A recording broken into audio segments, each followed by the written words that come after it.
Hi, everyone. Welcome to our series on leading and thriving in 2021. If this is the first time you're tuning in to Gamechanger Sessions, Sessions was born out of this real desire to bring community together to think about two things I'm very passionate about. How do we thrive in these times of uncertainty and chaos and the new normal? And how do we actually create not just any future, but a future we want? And so this series is very timely. It is a 6-part series with some incredible thought leaders from very different backgrounds and perspectives, bringing their view on what 2021 is going to look like and how do we lead and thrive. And so our previous guest who started off the series was Ryan Holiday, and he had some amazing thoughts on how to think about living in these times. And he left us on a note of courage and how to have courage in all we do. This series is in partnership with Mastermind, a new live learning platform that we are incubating at Gamechanger. And it is with such an honor and joy, actually, that I introduce our next guest. So our next guest is Jonathan Goodman, and Jonathan is Monitor Deloitte's Global Managing Partner and a Vice Chair of Deloitte Canada. For close to 3 decades, Jonathan has worked extremely closely with CEOs, boards, and executive teams on a variety of different strategic issues. How do we grow? How do we transform? How do we think about strategy in general? And how do we think about M&A in these times? Jonathan is responsible in Canada for the firm's CEO, executive, and director programs. But the thing you need to know most about Jonathan is that Jonathan is my first boss. I started my career at Monitor, and I only have amazing things to say about that experience. And so clearly that was only like 10 years ago, just kidding. But it is really a huge honor to be in conversation with Jonathan on our series today. Jonathan, how are you doing today? Candice, it's great to see you. Thank you. Thank you so much for the nice introduction. You are one of our best hires ever, without question.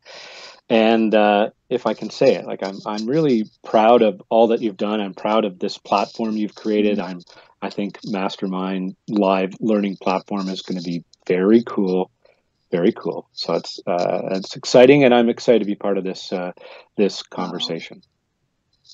Well, the feeling is completely mutual. It's actually through this pandemic in many ways that we reconnected. I think Gamechanger Sessions was really coming from this place of many of the things I learned at Monitor around how to help people think about these times and what are the right strategic frameworks and mental models. And it was just such a joy connecting with you over these past months. And so, the feeling's really mutual, and I'm so grateful for all of your support, which has been significant in bringing Gamechanger to life and in bringing Mastermind. And, when I thought about this particular series, which is, we have this amazing community. We have 3,000 people who are working, in corporate environments. They're entrepreneurs, they're innovators of all kinds, real disruptors who join our Gamechanger series. And top of mind for everybody is, how do we think about this new normal? How do we think about 2021? And, one of the things we believe at Gamechanger is 2020 in many ways was the year of crisis, and 2021 is the year of persistent uncertainty. And I know this is a topic you've spoken at large about. How are companies thinking about uncertainty moving into the new year? Well, I think the first aspect about this is the recognition of the persistence, scope, and magnitude of uncertainty, Candice, and when I think back, and thank you for highlighting the many decades, it doesn't feel like that. For a generation of executives, we thought we were operating in an environment of uncertainty. You think about all sorts of conversations I would have held, and we would have had discussions about being in disruptive and complex and ambiguous times. Thomas Friedman writing, "Thank you for being late," and in his book talking about the acceleration of globalization, technology, and climate change, and then Salim, one of your guests, writing about the acceleration of acceleration. And that was all before the pandemic. And I think the pandemic hits, and I think for many of us, it changes our collective calculus of uncertainty. There's no reference point when you marry the health crisis with the economic shock and the potential societal implications, which we're far from seeing at this point. That's a recipe for a scope and magnitude of uncertainty that we haven't experienced. And Mm-hmm. for executives and policymakers, there tend to be a few different types of responses to uncertainty that aren't particularly good. One is to, in essence, deny its existence, become paralyzed by it on one side, and on the other side, it's kind of brashness in the face of it, which is kind of to wish it away, to hope that it didn't exist. And there's an element of that that's happening through the pandemic, which is to get tired of it. Oh, we're Right. tired of the uncertainty we're experiencing, and therefore, I hope it becomes less, or it must be less. That's just not the case. And you said it in your question. We're at a point where I think, and others believe, we're in the midst of the persistence uncertainty. The elements are changing. So the uncertainty that we might have felt at the beginning of the pandemic, which was, we don't have any idea about the disease progression or what it's going to take to contain it, or what might be the implications in the near term of the lockdowns that were required around the world, of different nature, which has had different implications. But we're now at this point. Today's a monumental day, both in the United States and Canada, where the first vaccinations are taking place. But we actually don't know the full effectiveness of the vaccine, or the treatment course. We certainly don't know yet the effectiveness of the entirety of the vaccination program, and the degree of economic dislocation that might still happen, certainly in North American and Western developed countries over the course of the first quarter of next year. So you've got that near-term uncertainty. While we might hope that the economic outlook gets better, and pundits are hoping that that's the case, or expecting that to be the case as we get to the second part of 2021, that's not certainly the case, and we're far from knowing the societal implications. And so the thing that needs to be done, and we may talk a little bit more about this, is to confront uncertainty and to confront it head on. And the primary requirement for doing so, Candice, is to know what you know what you can't or don't know, and know the difference, and build that mindset into your decision making. I absolutely love that. And I'm really curious because you spend a lot of time with a significant number of the CEOs and boards in this country and even globally. How pervasive is that intellectual humility today? Well, okay, you've used a term which we discussed as part of our pre-conversation, the requirement for intellectual humility, which is to recognize, again, I'll say it again, amplify it, to know what you know what you don't or can't know, and know the difference, and build that into your decision making. I think it's, in my experience, that I think there's a distinction between those who recognize the uncertainty, and so that's one part of the intellectual humility. But then those who are really bringing it into their decision making, whether that's from an executive standpoint, and the choices they're making, or boards and the choices they're provoking and ultimately ratifying. And to really do it well, requires a comfort to say, I can't know for certain how the future is going to unfold. So I have to give consideration to multiple plausible different futures. And And I want you to go way, deeper.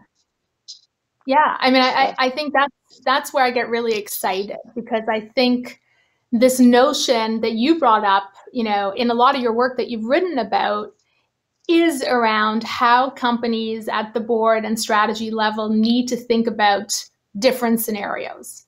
And so, I'd love for you to unpack what that actually looks like. The companies who are doing this well, what does it mean to actually think about different plausible scenarios and have scenario-based thinking as a mental model? So in simple terms, as opposed to complex terms, that's not to suggest that your audience expects or wants simple terms. It just means that folks in my profession can make things more complex than they need to be, which is an unfortunate aspect of this profession, actually. But just if you warrant that we're in a moment of and a time frame of persistent uncertainty, then one of the first things to do is just recognize that there's uncertainty over different timeframes, as I described before, and that the relevant uncertainties for your organization or for the policies that you're considering are different. So, what's going to happen over the next 6 to 12 months is a time frame that's different than the economic outlook for 2021, 2022, and 2023. And that's different than, how are industries changing forever? What's going to happen from a societal standpoint and the nature and interaction of countries together into the future? What's going to happen to globalization? Those are three different time frames, and each bears some consideration. And let's go back to that basic premise, because I'm hearing a lot of, we're going to be back to normal by the summer, and maybe. But maybe not. And there are many dimensions. There are many things that need to go right in this country about the distribution of the vaccine, its effectiveness, the number of people who are willing to take it, the measures that we undertake for the time period that people are getting vaccinated through the spring and into the second quarter. There are folks who've been writing about a great piece in the Atlantic about the vaccine purgatory. Like, how do we operate in an environment where different cohorts of people in different of the provinces, let alone forget about the United States, have the vaccine differently?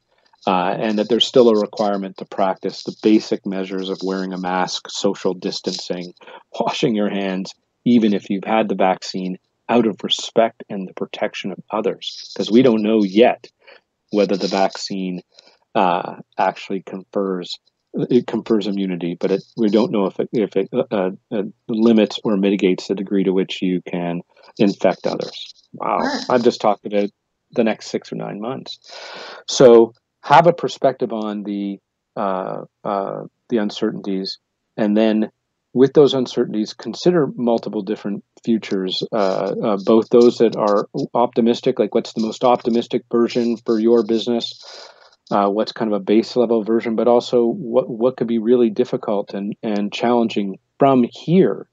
And by the way, thinking about multiple different futures isn't always about thinking about the downside. I mean, you can both miss upside and miss downside. And if we want to take more time in different parts of this conversation, we can talk about some really interesting examples in history. And then what you do is you take your current strategy or the choices you're considering or the initiatives you're undertaking and say, how do they fare in those different scenarios? Does our strategy still hold? Are these initiatives, do they make sense? Does our portfolio still perform? Does our balance sheets, do we have enough balance sheet strength now for the next 6, 9, 12 months and beyond from where we are today? Now, many corporations, are talking big corporations, have taken advantage of a once in a generation opportunity to strengthen their balance sheet given low interest levels. And there's no one. Ask your question. No, go ahead. Finish. Well, one thing that is clear, and you'll can choose to use this as a bridge, or we can keep on deepening. But it's hard to imagine with so much disruption, dislocation, and uncertainty that any strategy and the choices that make up that strategy actually remains intact, whether for positive or the degree of complication. We've obviously already seen that if you stratify digital commerce on one side, hospitality, theater, entertainment, airlines on the other side. Absolutely. And I want to go there in a minute, because I think that's what's so interesting, right? Is that no strategy that was pre-COVID is going to be the same going forward. And there's definitely a duality of outcomes for different industries and opportunities. But I actually want to hone in again on scenario thinking, because for a lot of people, it sounds interesting, right? But do people actually do this? Are people actually, crystallizing their decision making and their choices using scenarios? And what I'm actually interested in now is how data driven are these scenario planning? Is scenario planning. I'm an advisor to a company called Risk Thinking that's using AI to sort of do a variety of scenario planning exercises for companies. But you have the eyes and ears of the C-suite. How much of it is talk, and high level scenarios, and how much is actually very, data driven scenario planning and being put into practice for actual choices and decisions. Yeah, so there are two different parts to that question. So they're great questions, and I'll separate the what do I see happening out in the world with a perspective on just how data informed can scenarios be. Without question, various forms of scenarios are in widespread use with executive teams and boards. There isn't any question. Now, one could peer into the quality and divergence of the scenarios and saying, are they sufficiently diverse? Are you really thinking about fully the downside versus upside? Be careful about confusing sensitivities with scenarios. Okay. A set of forecasts developed for the PC market in 1980 by one of the largest companies in the world at the time, looked out between 1980 and 1985 and said, how many PCs are going to be sold in the US? And they came up with a very specific number, 265,467, or close enough for argument's sake. We've got the memo. It actually is like an acetate that we have. And so that seems very specific.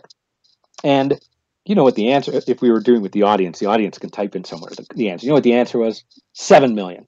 Now, you could think, I ran some scenarios because it was we had 265 and our high case was 300,000 and our low case was 220. That's sensitivities.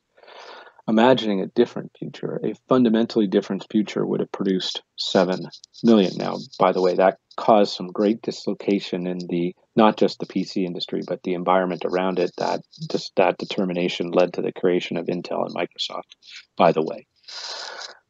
Okay, so there's a difference between scenarios and sensitivities. And I think in this instance, some companies get it better, some companies get it less so. I've seen stuff that's written that gets it better and less so. I've also had board members say to me early on in the pandemic that they really had to push management to think about a worst case. Like, I know, what really could be the worst case. And not that we're hoping, obviously we're not hoping for the worst case, but we probably should understand the limits of our balance sheet, financial resources, and the like, if a worst case were to come to pass. So it's in widespread use. The quality, I think there's a range of quality. Now, how helpful is our data? Candice, data can tell us about the past. Data cannot tell us about the future. So we have tools that have tools that provide sensing mechanisms. I think you can use sensing of the environment to ask, our scenarios that we developed, are they starting to emerge? But you can't fully use data to create scenarios of the future because they're stories. So what you need is imagination. You need curiosity. And you know what you need? You need a real diversity of perspective. You need to bring diversity of perspective and point of view into the room. You take the kind of your standard executive team and your standard board. That's not the level of diversity that's going to produce the imagination required to say, how could the world look fundamentally different from here in a way that's relevant to our business or businesses? So you just touched on a topic I'm very passionate about, which is, there's Elon Musk actually just wrote an article and he said, the problem with business in America is the MBAization of America. Because people have lost, their ability, corporations have lost their ability to imagine, and I think what you're saying is downside imagination as well as upside imagination. And so they can be informed, but they can't be created through data like this. That makes a lot of sense. And let's push on the diversity because I'm very passionate about this. You can tell just by the variety of perspectives that we bring to Gamechanger sessions. Yep. We're big believers in something I learned at Monitor, which was integrative thinking. How do we bring diverse perspectives to actually create new options that we didn't actually think was possible? Can you talk about some specific examples where you've seen diversity help form some of these new ideas or new ways forward? I think it's everybody talks about diversity as an inclusion in a particular construct, and I'm a big believer in shifting that construct to the business outcomes beyond just representation. And I think that would be really interesting to hear about from you. Yeah, well, so I'm going to start at the end of the question and bring it back. So just in full agreement that the best forms of diversity marry observable characteristics, kind of the gender diversity, help to overcome systemic racism, which exists, and build inclusion on a variety of dimensions in our executive teams and like. But what we're talking about is diversity of thought, background, and experience. That's what we're talking about. Mm-hmm. And one of my favorite examples of this, and we'll bring it forward in a second in a way that's, I think, quite exciting. But a very wise chief executive, Doug Peterson, is the CEO of S&P Global. And Doug basically made S&P Global when they pulled the excuse me, the take some water. Take a breath. Give me a little water. Yeah. Yeah. And Jonathan, your mic, I feel maybe scratching up against something on your clothing. So I'm going to ask you to hold your mic. Okay. Is that there better? You go. So much like better. We've been doing it for half an hour, and now you tell me, Nathan, what do you mean? Nathan and Corey are back there. They're supposed to be helping with. Is this better? It's excellent. Do we have to start over again? Candice, it's so nice. It's so nice to see you. I'm so proud of you.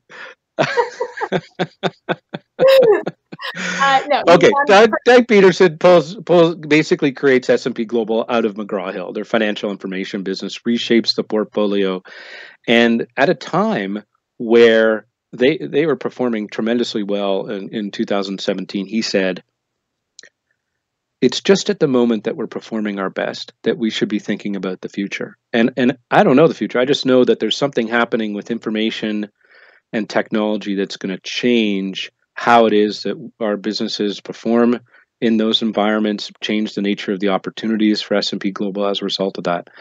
And he would have launched an initiative which integrated scenario thinking, like, let's imagine the future with deep customer ethnographic research. So not a survey, but let's go, go sit with customers and understand how it is that they're using financial information today and how might they use it in the future how do you imagine what that might look like in the future? What's the integration of technology into investing? Not today, but 2, 3, 5, 7 years from now. How do you think about alpha in a world that is bolstered by analytics, data analytics, and AI, and brought a range of perspectives from within his organization. So both the outside in and deep in the inside. So this wasn't about hey, a few people at the top of this organization I give consideration. I'm going to bring as much perspective as I possibly can. Now, I'm simplifying the story, but the acquisition of IHS Market, the $44 billion deal, the confidence to press the bet came from the intellectual humility that we talked about before, and the diversity of perspective and a willingness to imagine the future as a combination. It's a great story. Sounds super interesting. And I think that's kind of where I want to go next, right? Which is where you are leading us. Strategy is about choices, and leading into 2021, there are certain industries and companies who, have been hit really, really hard by this pandemic. And there are certain other categories that have really accelerated. Can you sort of talk to me about your thoughts on strategy in both scenarios? The companies that, and the industries that are having a really tough time in the existing paradigm, and then the ones that are, at the highest moment looking at what the future looks like, how they're thinking about strategy. Yeah, let's again, let's put some building blocks together. All right. You and I come from an environment where we fundamentally believe strategies about an integrated set of choices about goals and aspirations, where to play, how to win, capabilities, management systems, and the best strategy reflect choices that are aligned and coherent, and they resonate out into the world. I like to say, they should be ambitious, but be careful about them being fanciful. Now, I've been pushed hard on, hey, isn't fanciful great? And it's like, no, you should imagine, you should be bold, but they should bear some resemblance to the world as it is today, as it might be in the future, or as you create it into the future. Mm-hmm. Okay, well, at this moment, you look at this moment, and the best strategies are underpinned by explicit assumptions. And through COVID, it's hard to imagine, as you said, and I've said, that the pre-pandemic strategies should or can or do fully hold, because the assumptions have been torn apart on so many different dimensions. The once in a generation forced break of customer habit, the disruption of supply chains, a reshaping of industries and portfolios, a very different way of which we're going to work today and into the future, a nature of the economic relationships that exist between countries, and a degree of cooperation in industries that's quite powerful, as we've just seen in the pharma and biotech ecosystem. Okay, there's some elements that I think are pervasive or should be pervasive, irrespective of the situation. So we recognize that the situations facing companies, given the industries that they are exposed today, are very, very different. So there's no standard at all. Well, this is how the pandemic has affected you, right? You've got anyone who's been exposed and rides the wave of digital commerce. Do you get bennies for being Peloton? I'm not dismissing what Peloton did. It's just Peloton existed before, and now a lot of people are trying to stay in shape or get in shape at home. That's been a great boon to Peloton's business. Zoom existed before, and we're all operating in Zoom, so they kind of ride the wave. If you're in hospitality, aviation, the cinema business, boy, you wish you could have hibernated. And I've had that discussion where a director asked me, "Hey, director, you and I know very well." He said, Jonathan, can't the companies just hibernate? And the degree to which you hibernate depends upon your balance sheet, and your cash burn, and it's not the easiest thing in the world just to hibernate. And then there are industries that are getting reshaped, and getting actively reshaped by the choices and pivots of companies. We can come back to some of those examples. So.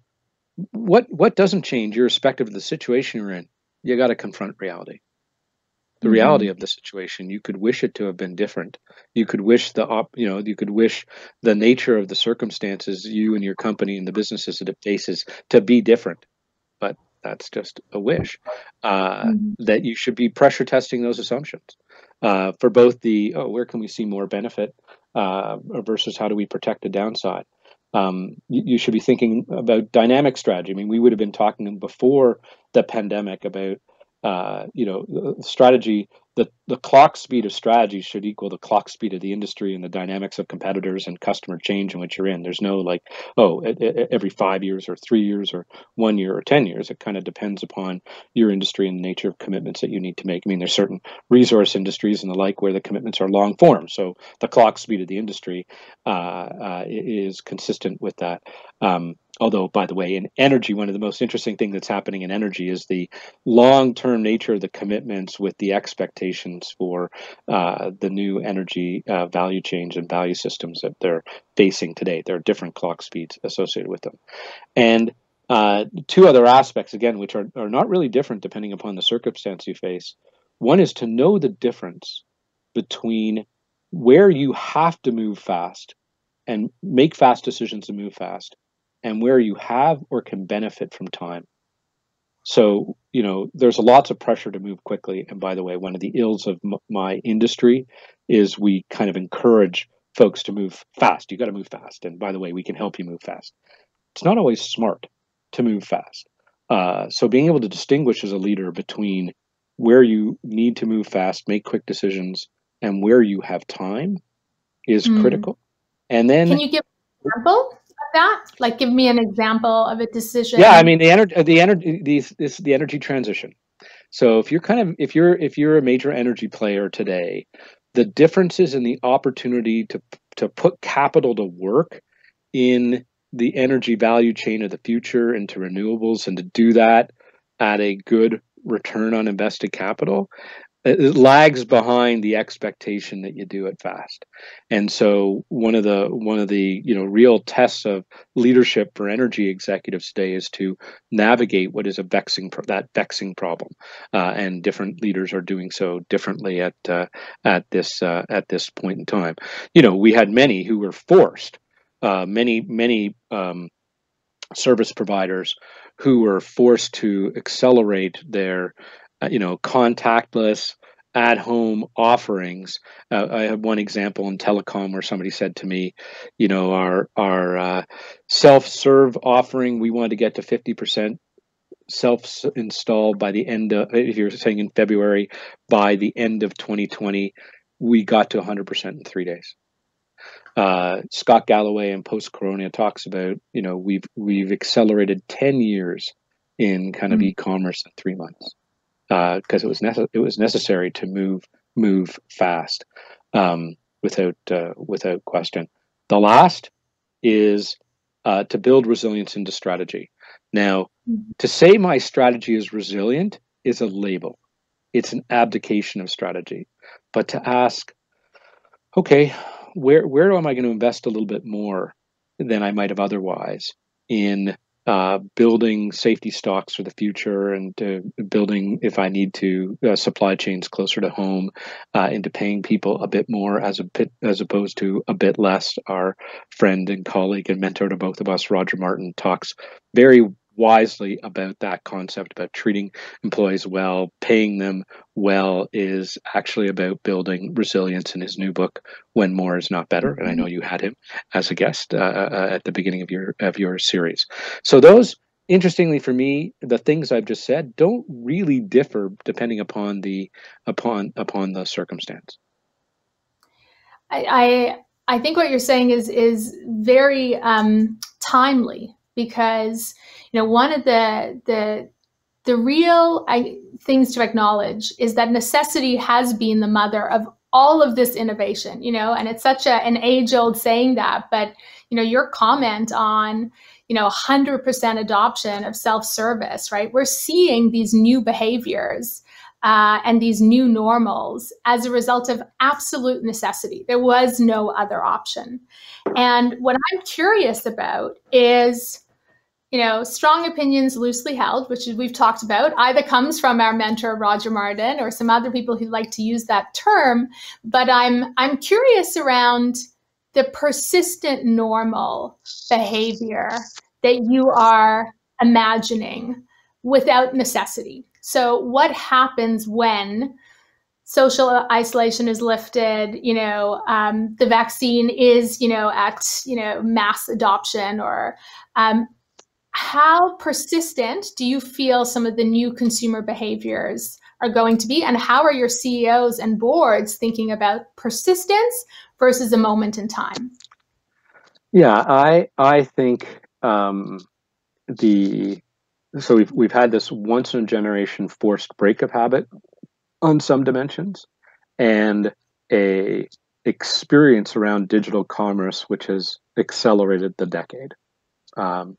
And I do think, especially on that digital commerce side and all the various different ways you can think about it, and let's include telehealth and add telehealth, and then add a version of work from home and remote work. I think on all those dimensions, we're going to be into a new world. So many people have kind of had the experience of buying something online that might not have otherwise, and absent shipping, I'm still waiting for my Mack Weldon long underwear, despite a few emails. Absent shipping, it's going to come today. Doesn't have to come yet. Hopefully by the holidays. Uh, but absent shipping issues, the experience, pretty interesting. Again, I'm going to personalize it. I guess I'm giving some great shout outs to companies here. Proper Cloth. Proper Cloth is a great, tailored shirt maker in New York. They've got it's a showroom. It's on the 5th floor of a building in Soho. And I've had to go, one of my daughters lived in New York. My son and his wife and grandbabies were there. So, okay, I'm down there to see the grandbabies. And when I got introduced there, and you kind of get your full measurement, they do it there, and then you can just pick stuff online. Great.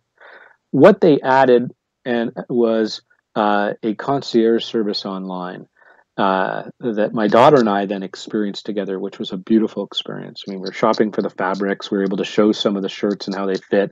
This person on the other side of the line was able to do a great job in reorganizing. And for the benefit of having my youngest daughter help me, I said, "Would you like to buy a shirt here?" And so she put together a beautiful flannel shirt that she was happy about. That was a pretty darn good experience. You take financial services and a whole generation and class of individual who was, really wanted to go, their day was built around going to the bank. I don't need to go to the bank now. In the future, I hope my day is built around something else. The explosion of telehealth and telemedicine that's going to make it easier and accessible. And what we're experiencing around work from home, those elements of what I've just described, they're with us, and they're with us forever. They're with us forever. And I think the really interesting thing about the kind of most interesting conversations I'm having with chief executives, C-suite executives about customer, and you and I both know this. We believe it. No is a different version of that. All good strategy starts with the customer. So in a world where that once in a generation forced break of customer habit has happened, how are you responding? So if you're in the aviation business, and your business is down, it's punishing, right? It's down 95%, 90%, but customers are going to come back.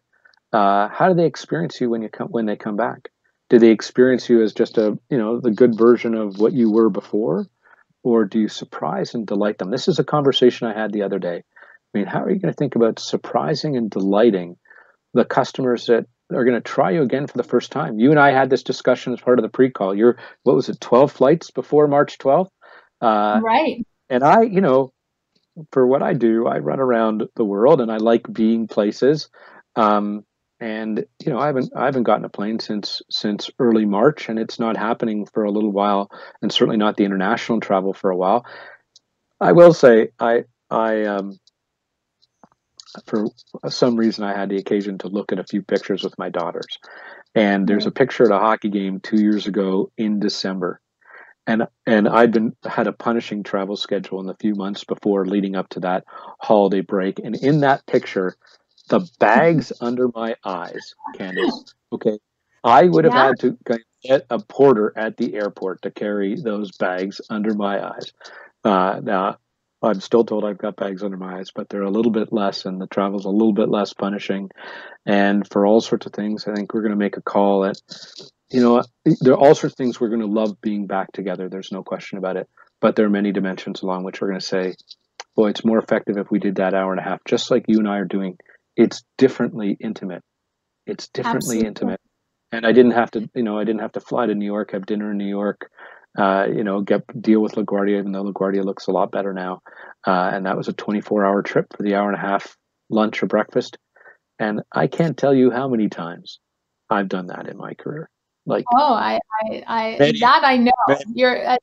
a, a Okay. warrior of sorts, and So, it's you're hitting on something that I think is really important for 2021, which is consumer behavior, right? I loved how you framed it, which is this is a once in a lifetime moment for entrepreneurs and for companies because there are many silver linings, and there are some really, really harsh realities to confront. And, what I want to end this with, because it's actually the topic I think I care most deeply about these days, is the topic of leadership. Because what I really care about is you can have the best strategy in the world, you can have the greatest ideas in the world, but if you cannot lead, none of this will actually materialize. And I'd love to hear, you are spending really intimate time with both boards, and how boards are leading and how CEOs and executives are leading through these times. What are some of your observations, and what do leaders need to do as we start thinking about this new normal in 2021? So I'm going to do this in a package of three things. I'll say something about chief executives. I'm going to do a quick thing about boards, and then one chief executive gave some reflection to me that I'd like to share generally. So if I think about the leadership moment for chief executives and their teams, I think of a few things. I think of courage, compassion, and humility. So the courage to confront the reality, to make the hard and bold decisions, that is paramount. Compassion in all directions. If you think about just how different the circumstances of the pandemic have been for everybody who's listening in or watching this webinar, for the range of different issues that are faced by any set of employees in a company, the range of different issues that are faced by the stakeholders of that company, it takes compassion and empathy. And compassion and empathy start at the top. You can have a groundswell around it, but if it's an important cultural touchstone, to me, culture is all about the behavior of leaders and how those behaviors are experienced in the stories and mythologies that are told about those behaviors. This is a moment for compassion in all directions, and the last for me is that intellectual humility, kind of the willingness to recognize what you know, what you don't and can't know, and have the wisdom to know the difference and how to build that into your decision making. From boards, this is a very interesting moment to share the burden with management, and we're seeing that in many. I've been holding a series of roundtables with boards actually since April, series in April, and in July again, and just this November. And the recognition of boards having to help and step, it doesn't matter the size of organization, but to how to kind of jump in collaboration with management, which is a tough governance challenge because we're not asking boards to take over for management. We're saying you've got to share the burden. But then one of the most critical aspects of that is to be thoughtful about the questions you ask. The questions you ask matter. I say this to chief executives too, right? The questions drive work. They betray what you care about. If you're on a board, then the questions you ask should provoke moving in the best and right direction, should provoke the willingness to confront issues and the uncertainties in a sensible fashion. They shouldn't be liberal or haphazard. One CEO I was speaking to, he was getting ready for an interview by one of our newspapers that you and I know and love, and he said, "Look, I thought they'd ask me what makes for a great CEO." He said they didn't ask me, but I prepared it anyway. So, do you want to hear my view about this, Jonathan? I said, "Yeah, sure, great. I'd love to hear your view." And he said things that were close. He said, "You got to make the hard decisions. You got to take care of your people, Jonathan." He says, "Live the values. Live your values. And if you can do those three things, you'll be a great CEO generally and at this time and in 2021. Excellent summary. I want to repeat that because I want to make sure our audience heard that. So can you repeat those three one more time? I'm actually going to ask you to repeat it in case I mess it up. You'd like me to repeat it? I'll see if I get it right this time. I'm going to say three completely different things, Candice. Totally different things. Let's hear. Okay, he said, you need to make the hard decisions. Be willing to make the hard decisions. You have to take care of your people. Take care of your people and live the values. Live your values. And if you can do those three things, then you're going to be a great CEO. And that was true before the pandemic. It's true through the pandemic, and it's certainly going to be true in 2021. Absolutely. Our last guest was Ryan Holiday, who is a writer on Stoic philosophy. And I think what's really showing up for me is the timelessness of certain principles of how you live your life, how you lead companies. And it's more in these times of challenge that we're called to rise to live these principles more fully, because it's easy to forget them in good times. We have an amazing community here, and I have a bunch of questions for you, Jonathan. And I'm going to encourage people, you can still ask a few more if you would like. I just want to really say, you know, the things you mentioned about leadership make me really, really happy that you're having these conversations at the C-suite and at the board, because it is, you know, one of the comments that we talked about last week was just the void of leadership in society today, the lack of really great examples, the ability to be successful without being a leader. And so, you know, more voices like yours and like the CEO that you mentioned to really call attention to the collective attention of what leadership is very, very important moving into 2021. So thank you, with gratitude that you're sharing that. So let's move to some really great questions. This one is from Marette. Marette says, it's interesting that people want to go back to normal. What does normal mean, even mean anymore? We should be talking about the new future. What is the new future from your perspective? Or what haven't you mentioned yet, you know, on this call that you want to highlight about a new future? Yeah, Marette, I think Marette, first of all, thank you for the question. And this basic premise of, I think this, we're going to go back to normal, or it's even a new normal, is a misnomer. So it's well expressed. And I think the thing that's underpinning some of what we've already discussed, but will accelerate in its impact, is the implication of technology. So, you know, there's no daylight really between technological change and implications for corporate strategy. And if you and I were having this discussion and there was no pandemic, you may or may not have still invited me. You definitely would have invited Ryan, and you definitely would have invited your next guest. I don't know if I would have gotten onto the show. So thank you for doing that.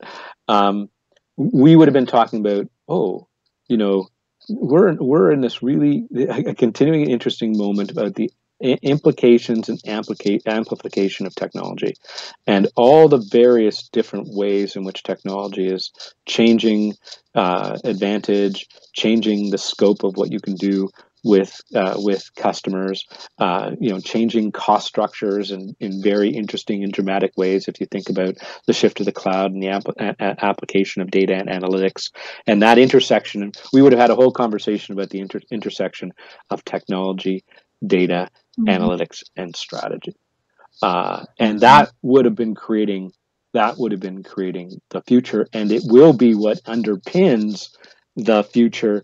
What will have happened with the pandemic is you've got to add a heavy dose of massive societal indebtedness, because it's not.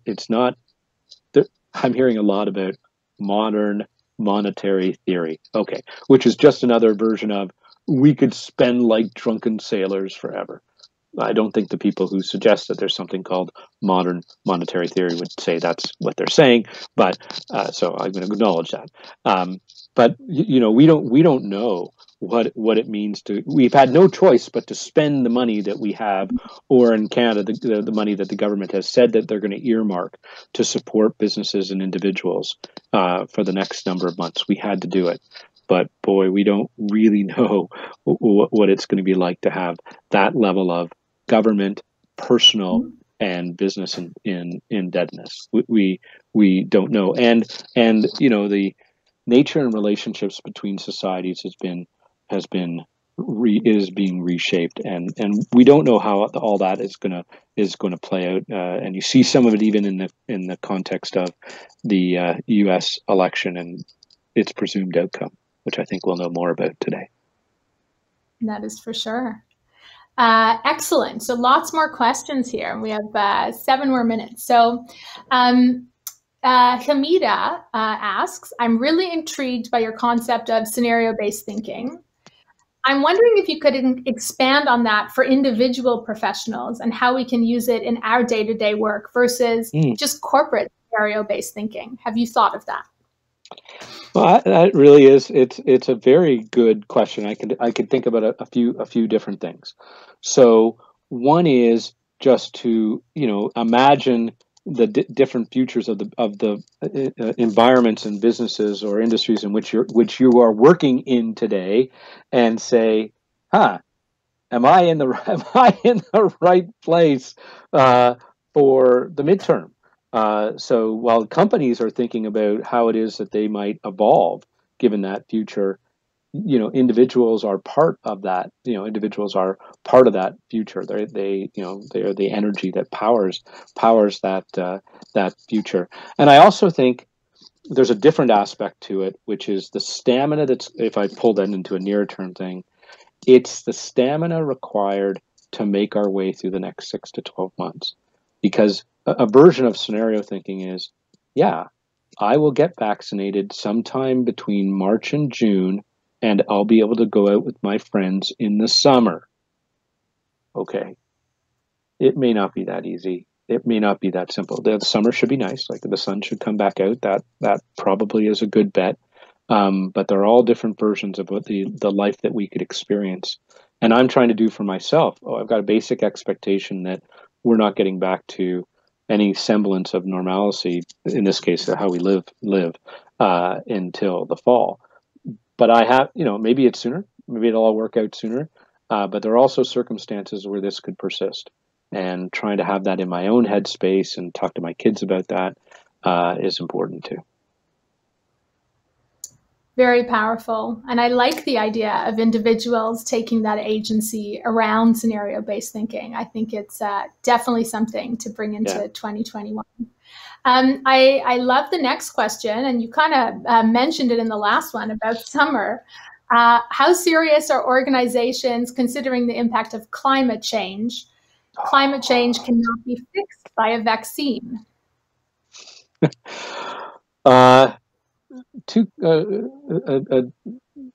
Folks at Syntegrity, David Comlos and his partner at Syntegrity, have written about something they call a Brody moment. Now, the Brody moment comes from the movie Jaws, when they're sitting on the beach and they're kind of dealing with the shark, and they finally see the shark, and the police chief says, "We're going to need a bigger boat." That was the Brody moment, like once they saw it right up in front of them. And one could argue the pandemic has been a Brody moment, but climate change is the next one. And if we wait till we see it in front of us fully, we got a big problem as a society. And I do think in positive terms, one of the things that was already happening pre the pandemic was the recognition of climate change and ESG more broadly in company strategies and investment in those companies.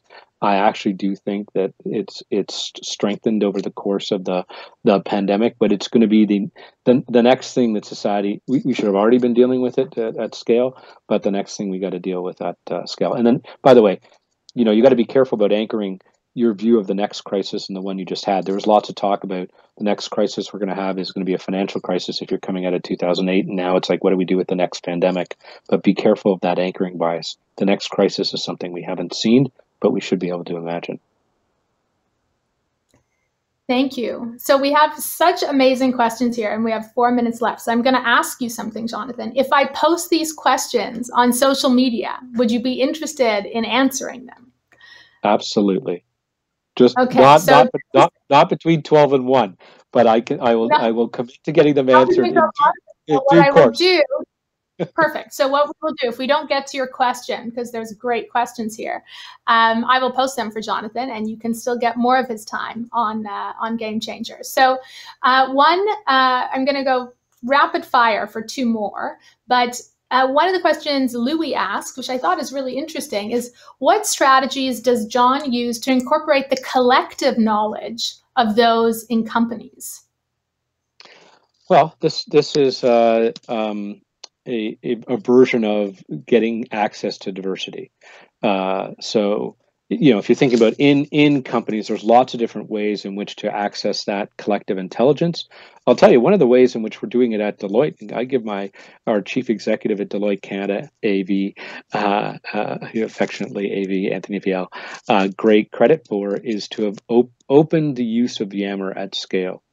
And I'll tell you, I mean, he posts some really interesting issues and questions, and he gets asked some really interesting questions from throughout the organization, from the 22-year-old undergrad that you and I both were when we both started at a young monitor, through to the senior executives. And so that's one version of tapping the collective intelligence that I've seen, and I've seen it work. It's taken quite a degree of comfort with a different level of transparency to produce it.